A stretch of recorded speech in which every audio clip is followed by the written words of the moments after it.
When you talk about the journey, how did you foresee that journey evolving in the beginning? I saw it as this big, I saw it as a big open, I saw a road. I saw a road heading off into the unknown. I didn't know where I was really going. I just knew that I had to go forward on this road. And it takes time for people to figure out things. You know, you need to have these experiences and go along that road in order to know who you are and in order to know where your gifts can be best served in the world. You're listening to Entrepreneur Journeys, where I share insights and strategies based on owning and managing businesses while traveling and living on 3 continents. I also interview business owners about their journey, what they learned along the way, and how that can help you with your business growth. For more resources to accelerate your entrepreneur journey, head over to 𝐏𝐤𝐬𝐜𝐴.com, where I share resources, events, community, and more. I'm your host, Joe Matz. Let's get started. With us today is Aveline Clark. She is the founder of 6 Star Business and Journey Point. Welcome to the show, Aveline. Thank you so much, Joe. Thanks for having me. It's such a pleasure to have you here. I'm glad our schedules worked out. Yes, yes, it is. It's still a little bit. Oh no, the sun is starting to come up here. So It's always a good day when the sun comes yeah, up. that's right. Where do you hail from today? So I'm in Australia. You can probably tell from the accent, and I live in a lovely town on the far east coast, in the middle of Australia, far east, halfway up and down. If you just sort of get that picture, middle of Australia, far east coast. You might have heard of the Gold Coast. I live just south of the Gold Coast, near Okay. Byron Bay, Oh, I for know reference. I know more about the east part of Australia's geography now than I have ever known. Great. Well, you know, on our podcast, we interview all kinds of business owners and from all kinds of businesses. One of the questions I love to ask is when you were younger in elementary school or high school, whatever you might call it there, was there any indication that you would be a business owner? Oh, that's a great question, Joe. I grew up with my dad owning and running his own business. And he had an office. He was successful. He actually was an insurance broker. And I saw him go to clients a lot. He had a home office as well. But my parents split when I was 11 and my dad left. And so I guess my experience of that business mindset and model shifted, because then my mum was a workaholic of 3 jobs as an employee, 2 jobs throughout my teenage years. So I didn't so much think I'm definitely going to be like my dad, but I had the influence of my mum saying, well, you just need to go to university and get a good job. So I was influenced there, even though there was this imprint of the freedom and the creation that comes with owning a business. And I remember going to my dad's office as a kid, and I loved how he'd set it up, and I loved the people that came in, and I loved to see his office in the space, and how he had things on the wall and inspiring quotes and, you know, things like that to motivate him. And that really, even to this day, I still remember seeing, I can see the dollar figure he had for his annual salary, the turnover he was aiming for on the wall. So that was inspiring. At that point, did you think of it as goal setting or anything like that? Yeah. Yeah. I saw that my dad was goal setting, definitely. Yeah. And I think I remember asking him, what's that, Dad? And I think he said, that's what I'm aiming to make in the business this year. Okay. And so did you go on to school and, as your mom had suggested, to get a job, get a degree, get a Yeah. job? You did that. Yeah. You took that Did route. all that. Yeah, I did. How'd that work out?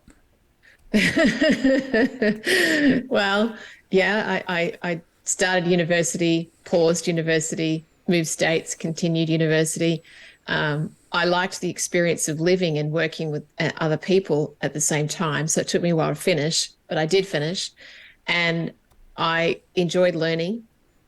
But then, life happened to me and I fell into employment.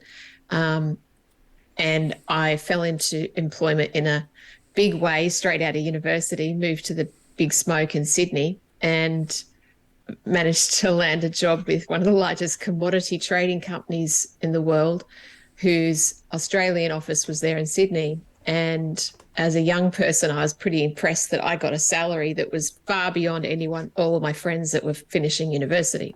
Well, that was nice. Yeah. So what happened then? So I guess I went on, I was young, early 20s, and the money was impressive, of course, but then I wanted a career, I wanted experience, and there was actually not a lot of career advancement in that company because it was a very male-dominated, I have to say, sexist industry. And women were either office managers, secretaries, or receptionists. So even my boss acknowledged that, and he said, I can't offer you a trading job. And he wanted to. So I had to leave eventually because I wasn't going to stay there. Yeah, there was no more upside. No more upside for me. Wow. And so I left and, continued on the journey. I was seeking more meaning and more impact. And I knew that from the age of about 23, 24, I think I was. And I knew I wanted to do more. I didn't know exactly what or where. There wasn't a desire at that point to get into my own business. At that point, I knew that I had skills. There was an ego that was driving me, and a degree of knowledge that I could do whatever I wanted to achieve, whatever I wanted. But I saw that pathway in as an employee because that's all I had around me at that point. Right. Now, you say more impact. Can we dive into your definition of impact at that time? At that time, the impact was really on the people around me, but it was the company I was working within. So it was that. Okay. You wanted to make more impact with the company where you were working. Yeah. Okay. On the people. It was all people generated, based. My degree was in human resources and I majored in organizational change and development. That really fascinated me, the people side of things. And I actually had then also an accounting side, finance and accounting side to my degree.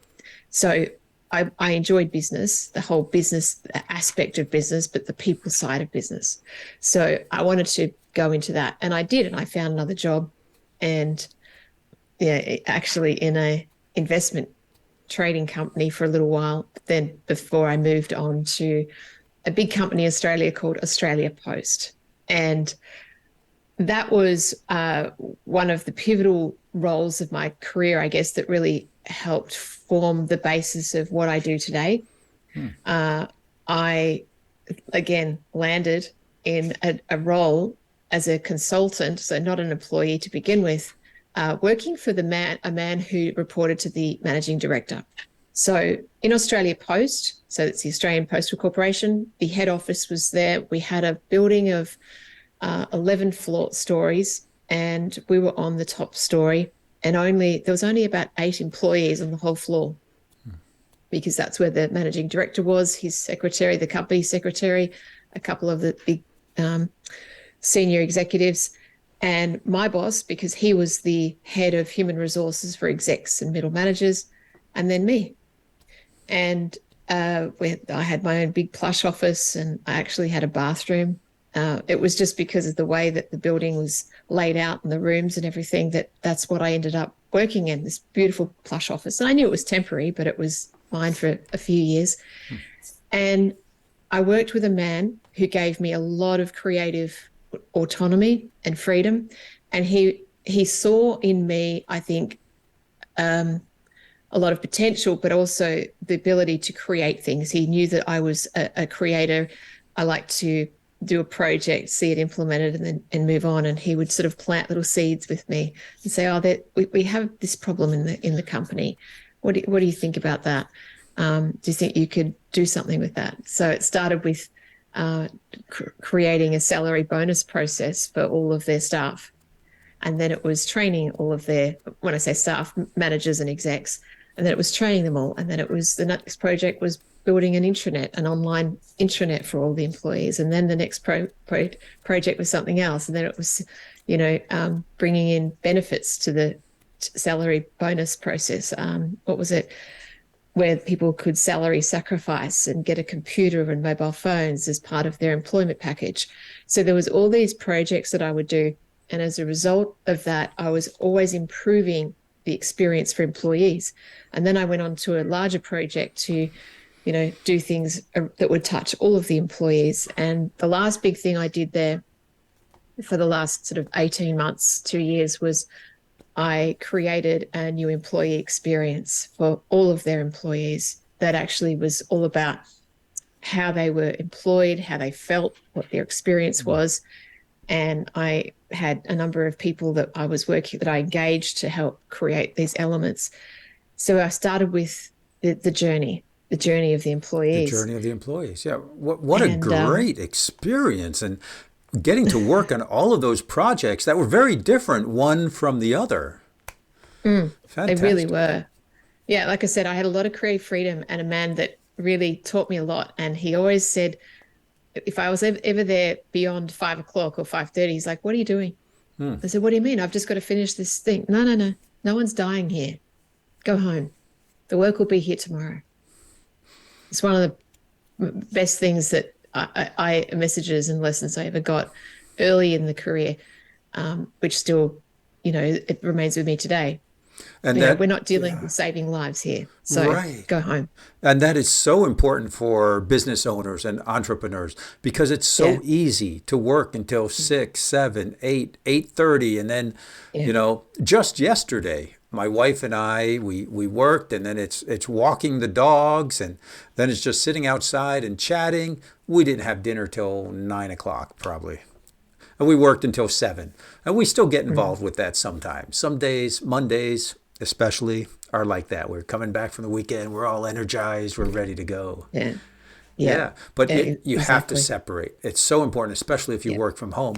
You have to separate your home life and your business life. When I first started working from home, and I started working from home, that was 35 years ago, I had different music playing in different rooms.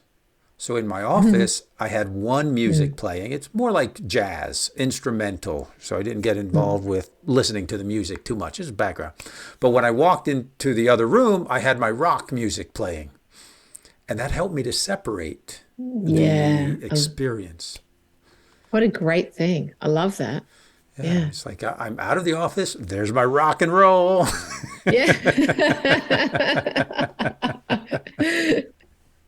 That's very cool. Love it. Yeah, that was fun. So you're working there. It's going great. You had this big project, but you didn't stay there. No. Again, the ego and the desire to do more kicked in. And someone I'd worked with there had moved on, and then she'd reached out a few times trying to take me across to the National Australia Bank. It's one of Australia's big 4 banks. And I'd said no a couple of times, and then finally a different role came along, and it was right up my alley, and they got me over, and it was managing their salary bonus process for all of their employees worldwide, because the National Australia Bank owns a number of other banks, like in New Zealand and Europe, and so it would impact about 55,000 employees. So I said, "Yep, I'll do that," because I did it at Australia Post. And little did I know that I actually took the role of 2 people. And so the bank saved some money and got a sucker to come in and do that, which I did that. And then another role opened up. So I did the salary bonus for a year, and then I was spent. It was pretty full on. Created a great process and a great experience for that. It went smoothly.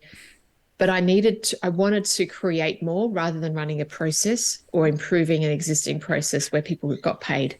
And sure enough, there was the woman that I previously worked with at Australia Post was there, and she said, we're creating a new role. It's brand new because the company has a problem. 25% of new employees leave after 18 months. Wow. And if you think about the cost of that, it's huge. Yeah, sure. And they couldn't actually even quantify it. They just knew it was costing them, in the tens, if not hundreds of millions of dollars a year because of the number of employees that represented the cost of losing them, rehiring and retraining. And so they said, how about it? What do you think? And I jumped in because it was all about the journey. It was all about people. So therein started the next couple of years of the journey. And I created really a benchmarked onboarding experience for employees at NAB. And that was a lot of fun. It was a lot of hard work. It was very different to Australia Post because what I created at NAB was it was still across everything, but it was more intensive. It was more inclusive. It looked at technology, single sign-on. It looked at learning and development training programs. It looked at, design, everything, depending on where you were in the company and located in Australia, you got different sort of training or learning at certain points. There was metrics set up, there was check-ins, there was all these kinds of things. And I achieved that. And obviously, we know what corporate world is like. There's a lot of red tape. There's also a lot of, it's a very power hungry, sometimes cutthroat, sometimes difficult place to work in.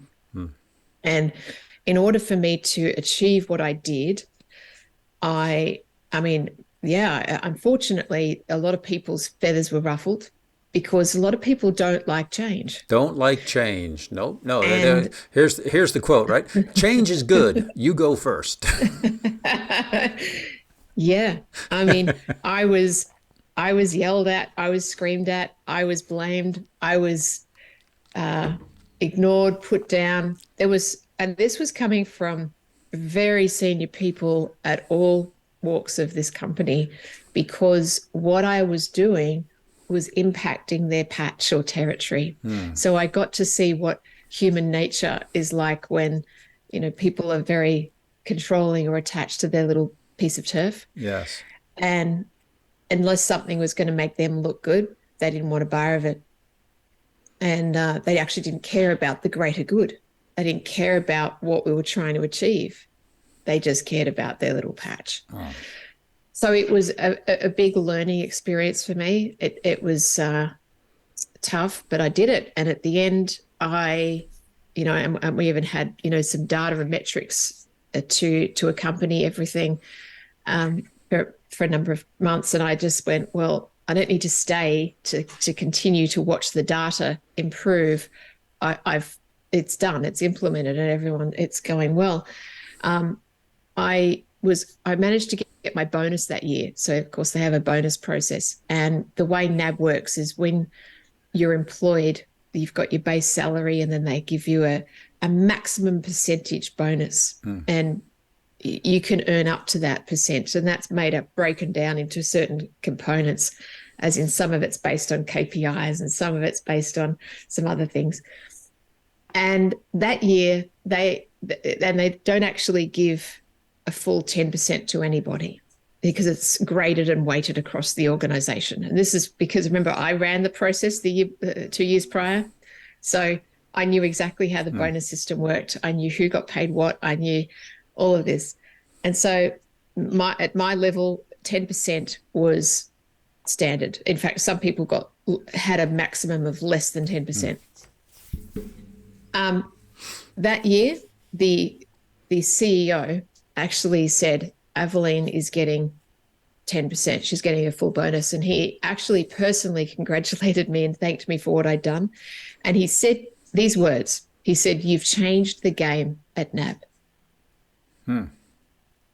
And that meant the world to me, because it felt like I'd achieved what I set out to achieve, but I did it for not the bank's profitability. I did it for the people. Right.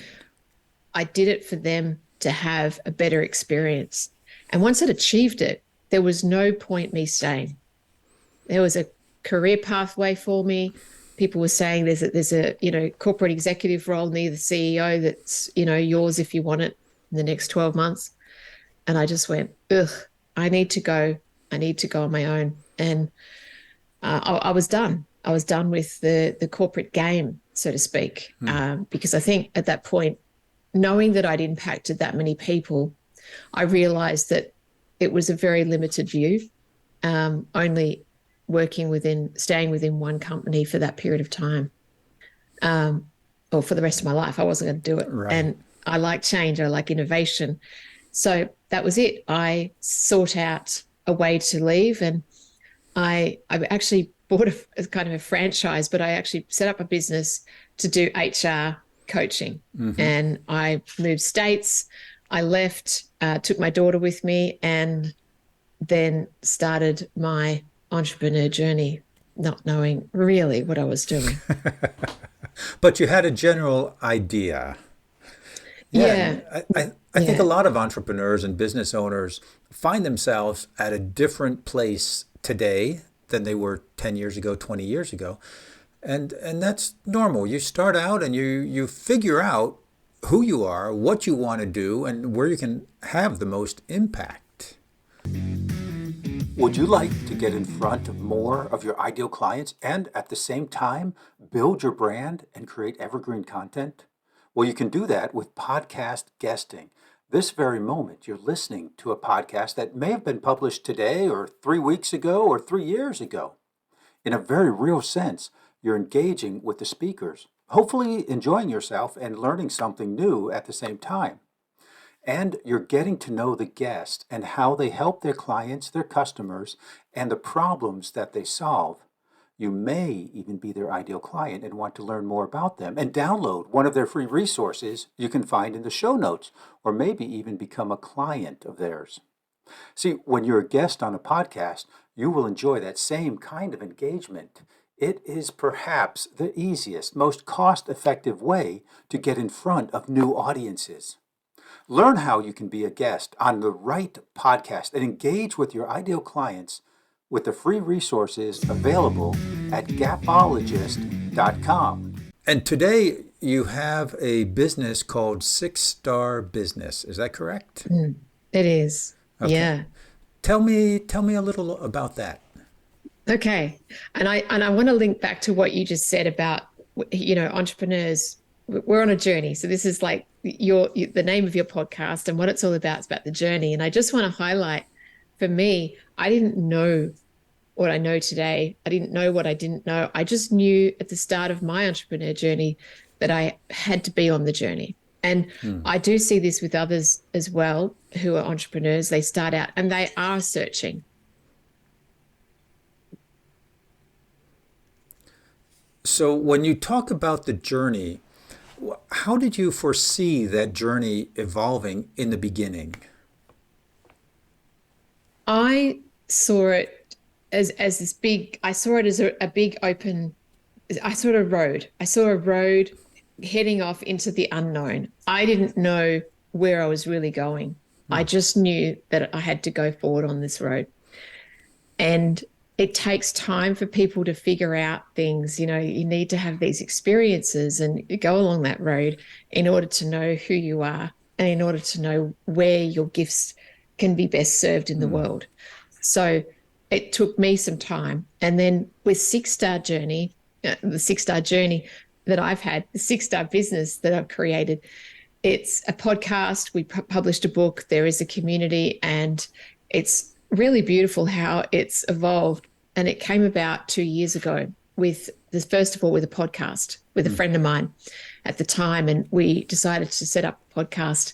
It was like one of those, hey, that'd be a good idea. That would be a great name for a podcast, wouldn't it? Yeah, let's give that a go. Let's do it.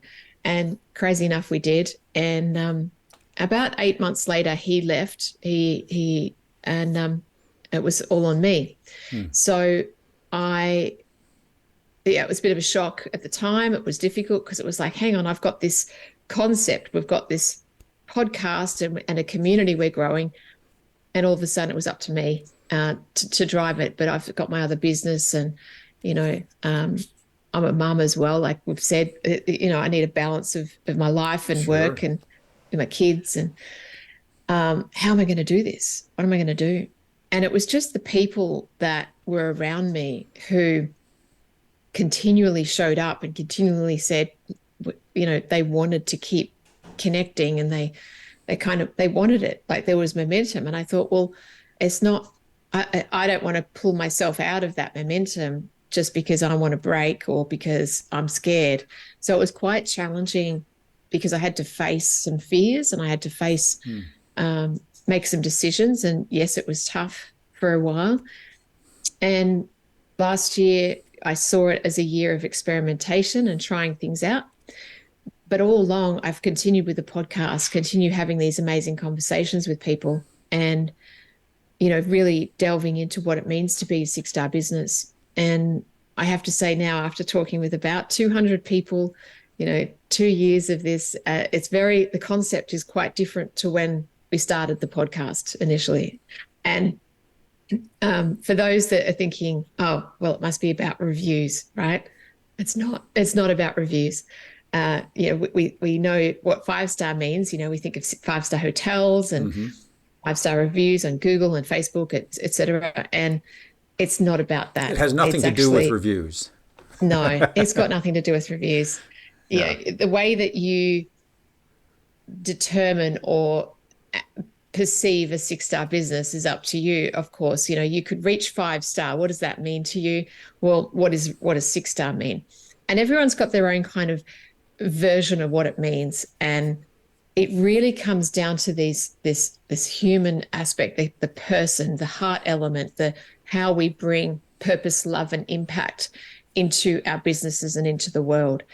And really, it's an expression of everything that I've ever done, funnily enough. And I'm still creating journeys. And the 6-star business now is really a journey that I invite others to come on to explore the process and all the elements of what 6-star is. So explore their own journey. And exactly. And Aveline, I love how you said you didn't know where the journey was going. You didn't know where the road was going, but you felt you needed to be on the journey.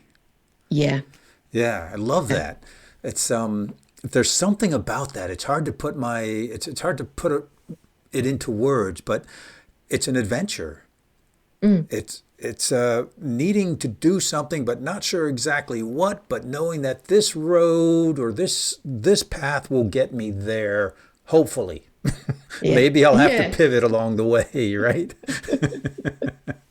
Exactly. And that's definitely happened, right? And it has been a journey of evolution. And 6-star was born out of like this crazy conversation one day of, what would 6-star look like? Hey, that's a good name for a podcast. And here we are. Here I am 2 years later. So, yeah.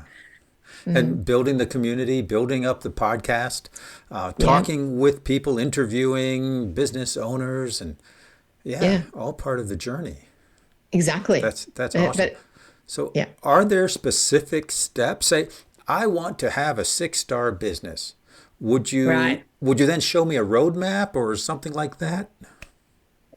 Yeah, I can. We have a genius model. You've seen the genius model with 3 circles. And I was looking at this the other day, and it's evolved. We've workshopped this. We've done sessions on this as a group. We've done live workshops. I was in London last year. I met up with a bunch of our community members there, and we worked on this. And there's 3 circles, and at the center of that is purpose, people, and impact.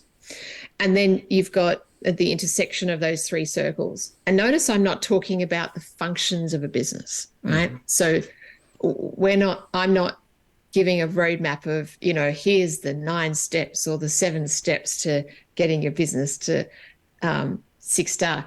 In fact, one thing that's come out of our conversations is that 6-star is an ongoing journey. It's like your purpose. Mm-hmm. You know, we have a personal purpose, and you may not ever reach that, but you're always aspiring to reach that. And that's kind of what Six Stars like. It's an ongoing search or a reach for that. And the reason we never reach it is because we're not perfect and we're always evolving. Right. And we can't control the outside elements around us. We can only control how we react to everything. So at the center, like I said, it's purpose, people, and impact. And I'll just read out the 9 elements I've got around the outside. So within purpose, we have mindset, we have community, we have collaboration.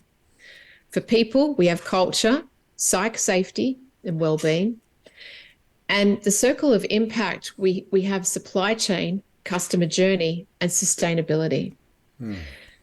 And the third circle is the one where the rubber hits the road in terms of the how the elements of our business, you know, like customer journey. You think about what comes into that, and that could be everything from marketing to, you know, all the things that, you know, that's a big area just in itself. That's huge. A big area. It's massive. Yeah. Exactly. It's really huge.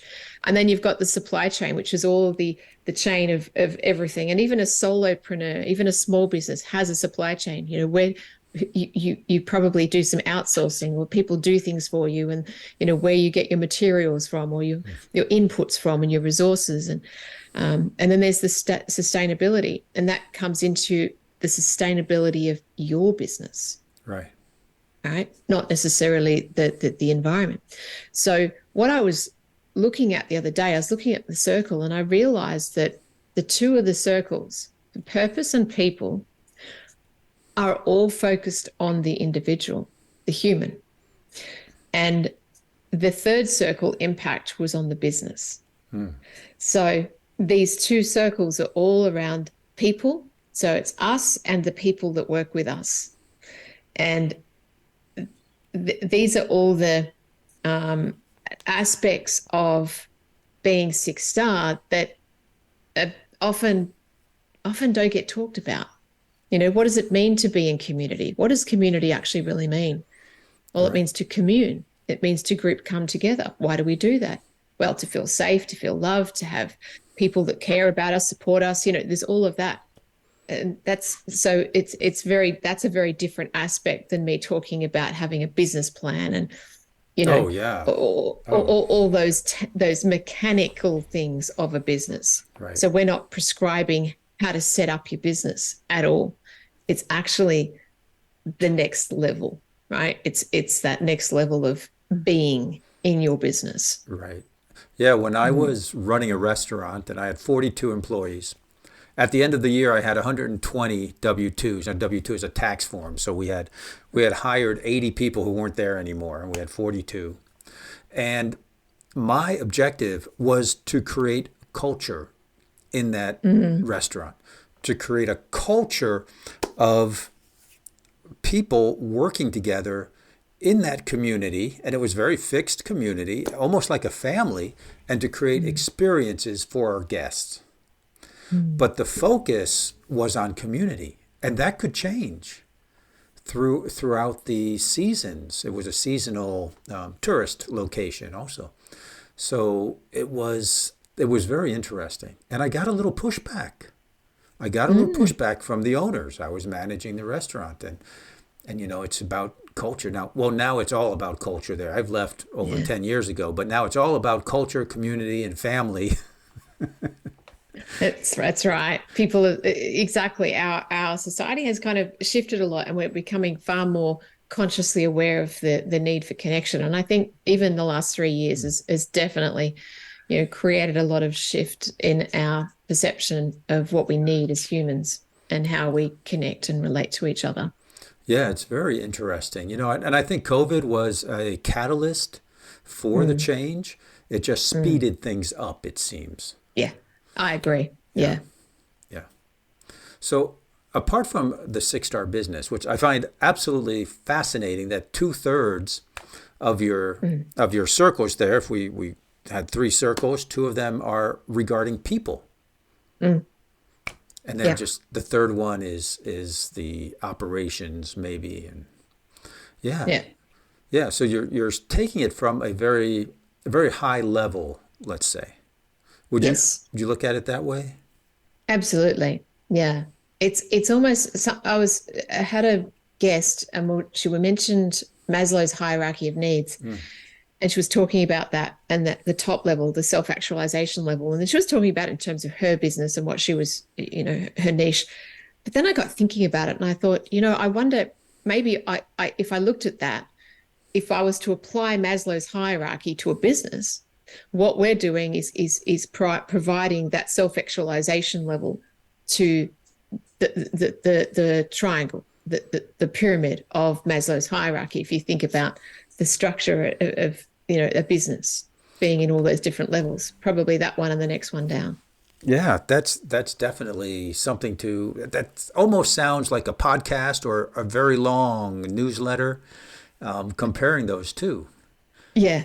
Yeah, that's interesting. Yeah. And it's something we don't think about a lot as business owners, I believe. It's because it's all about working on your business and not in your business. And you have to work in your business, especially if you're a solopreneur or you're just starting out. But you have to work on your business too and on yourself. Because you're evolving, you're changing, the market is changing, your people are changing, your clients are changing, your technology is changing. That's exactly right. And our businesses are expressions of us, especially, certainly solopreneurs, small businesses. I mean, all businesses start somewhere at the beginning with one person, and they're expressions of us. And we are part of nature. Guess what? We're always evolving. Yes. So our businesses need to evolve. The markets evolve. People change, like you just said. And I think for me, starting when I went, first of all, into working for myself all those years ago, I saw the business as a mechanical thing that was separate to me. So it was like, right, what's the mechanic? How is this business thing structured? This box, if we want to look at it that way. Let's build a new little dollhouse and that's separate to me. Okay, I need to run it this way. But I've completely changed that mindset, that model. And today I realize that I have to be evolving. Innovation is actually within myself as well as my business. And I've got to do that because I need to serve the needs of the people around me and the market around me. Right. Yeah, that is profound.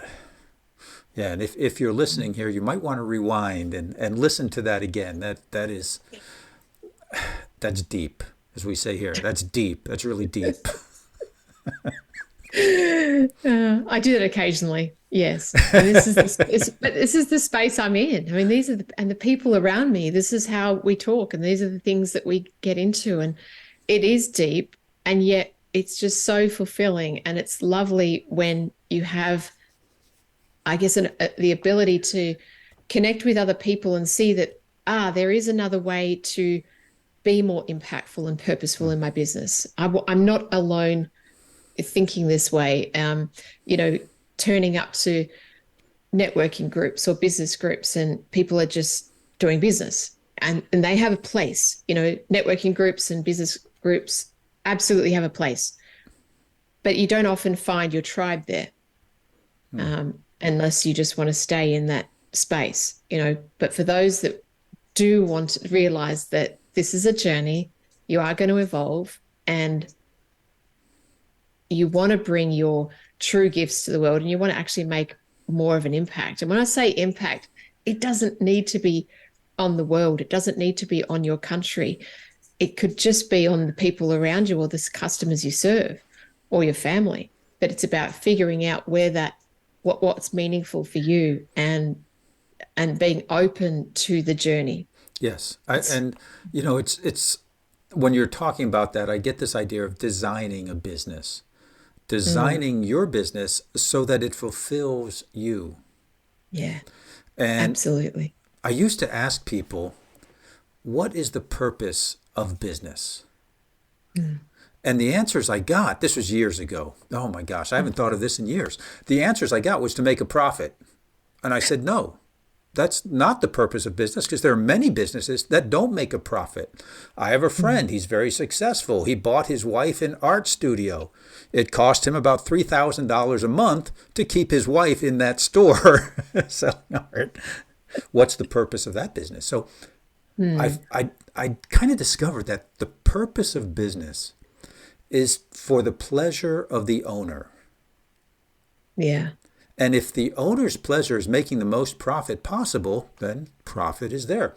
If the pleasure of the owner is having something to do and making an impact, then and he gets pleasure from that, then that's fantastic.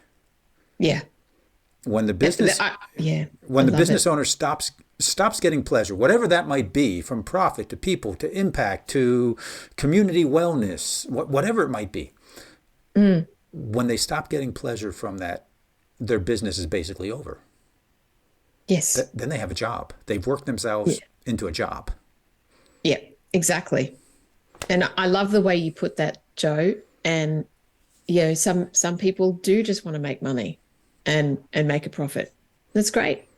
You know, and for those others that want to make more of an impact, or they want to have more meaning, what we invite people to explore is what gives them meaning. And that, like you just said, you know, that's to the pleasure of the business owner. And that could be impacting a whole niche of an industry or a community, or, you know, fill in the blanks. It could be finding that. Go ahead. It could be any of that, but you just got to find out what that is and ensure you then serve the needs of that market or that niche or that group with your service or product. Yeah, it could be anything, you know.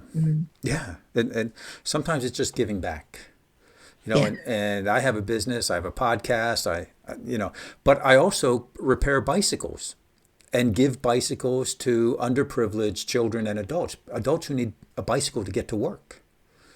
And that is a way of giving back. And that gives me great pleasure. I could spend that time working on my business, getting more clients, but there's a way to make an impact in something outside of my business and an interest that I have outside. And it gives me great pleasure. That's beautiful. Yeah, I love it. Love it. So, Aveline, we have arrived at the, a drum roll, please, the lightning round. I've got a number of questions for you. Are you ready? Okay, I'm ready. Okay. How has your entrepreneurial journey transformed you? Oh, wow. It has, I have to say I've grown up as a human and become more responsible, more accountable, and more conscious. Okay. And what most surprised you as a business owner? The people that I met that were entrepreneurs, they weren't all like me. Oh, that's strange. Okay. Question number 3. What unexpected challenge have you had to overcome?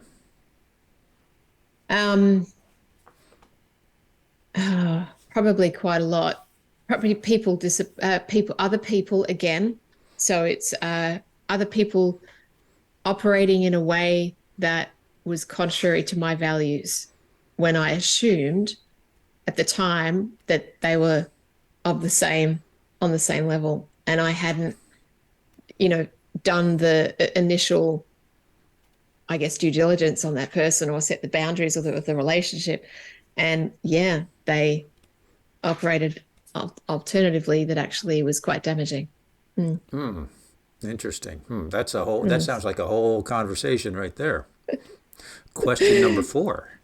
What book has made a big impact on you, and who would you recommend it to?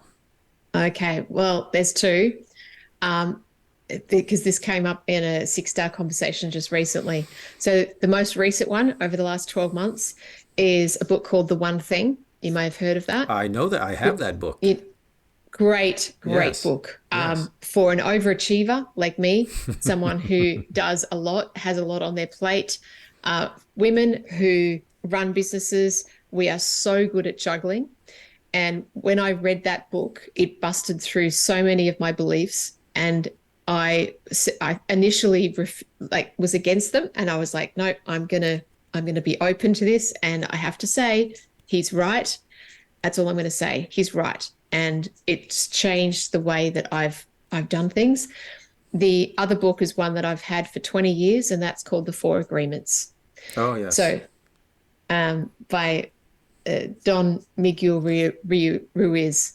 I would recommend either or both to every business owner. Because one's about values and principles, just human relationships, and the other one is about just focusing on the one thing. And that's all about time and energy management. Yes, I love both books. They've had an impact on me also. Yeah, in fact, I've got it right there up top in my office here. Yeah. Yeah. Okay. Awesome. Fifth and last question: what advice would you give to an inspiring entrepreneur in your industry? In my industry, okay, I would say, know yourself. So spend the time to get to know who you really are. And that often requires being in mirror with other people, because often we don't know who we really are, or what challenges us, or what our dark spots are, our weaknesses are, until we're actually in relationship with others. But understand who you are, your values, and your purpose. Figure out your purpose and what brings you meaning. What brings you joy? Why are you doing what you're doing? Because if you can't answer that, you will flounder, and you won't, that pathway, that road ahead, you can't see that you're on the road ahead, and then you'll end up being pushed about by the winds. Yes. Yes, like a sailboat without a rudder. That's it. Yeah. Yeah. Oh, great. I love that. Aveline, this has been a wonderful conversation. Thank you so much for sharing your knowledge, experience, and expertise with us. Oh, thank you for having me, Joe. It's been a pleasure. And very fun and enjoyable chatting to you. Thank you. Well, that makes me happy. Bye now. Bye-bye. See you later. Bye. Thank you for listening to Entrepreneur Journeys. Remember to subscribe so you catch all the episodes, and check out the show notes for any free giveaways or gifts that were mentioned during this show. Entrepreneur Journeys is brought to you by 𝐏𝐻EXable, providing the insights, tools, and transformative structures to help you reach your business summit.